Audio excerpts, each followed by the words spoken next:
Alright, I'm annoyed this week. The other day, I was sat on the train on the way to work and I saw this. An article for Resident Evil 4, I thought. Okay, sure, fair enough. One of the best horror games of its generation, probably one of the best ever made. Except no, it's not an article on Resident Evil 4. It is in fact a review of the latest Resident Evil remake. A completely different game. I mean, why the hell do we keep putting up with this?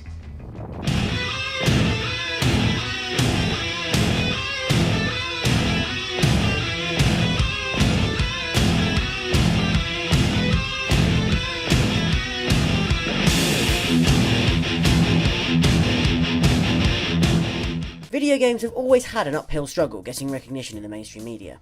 There are many factors behind this: their history as a medium predominantly for kids and bedroom nerds, their unfamiliarity and direct competition to the more traditional media, the sometimes difficult to argue with nature of its violent content,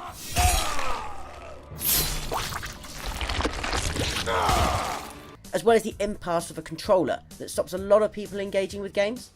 I mean, this is the main reason the Wii did so well with the casual gamer, and the main reason the Wii U didn't.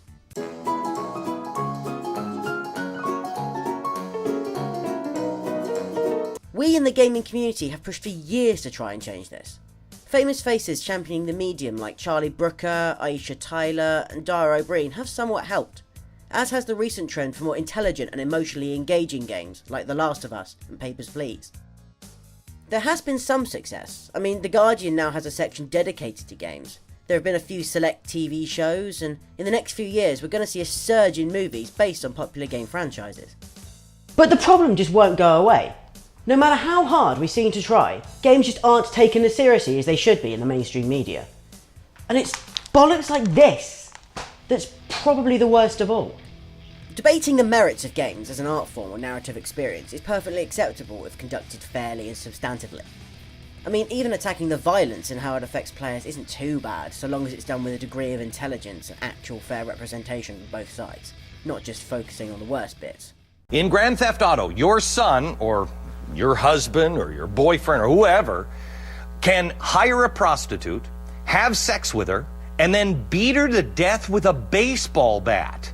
But this newspaper article shows a disrespect to the passionate people who put countless hours into developing the game. And it belittles the people who enjoy these experiences like you and me, by showing such a callous disrespect for the basic of details. It just doesn't cut it with me. I mean, this lack of respect has become almost intrinsic.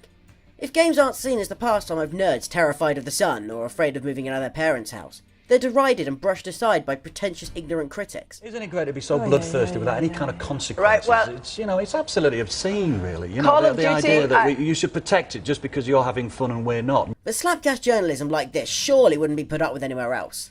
It isn't that hard to get the right picture for whatever it is you're talking about. I mean, look at all these Resident Evil remake pictures I have just found.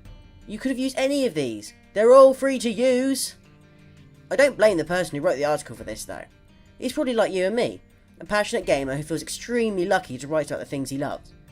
No, I suspect this article was handed to some work experience kid with no interest in games whatsoever, who just typed Resident Evil into whatever search engine he had available and threw out the first thing he found.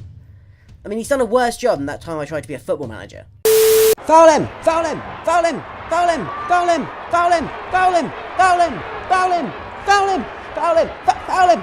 Foul him! Foul him! What was that for? You told me to foul him. And now we're here with this bullshit. We deserve better than this.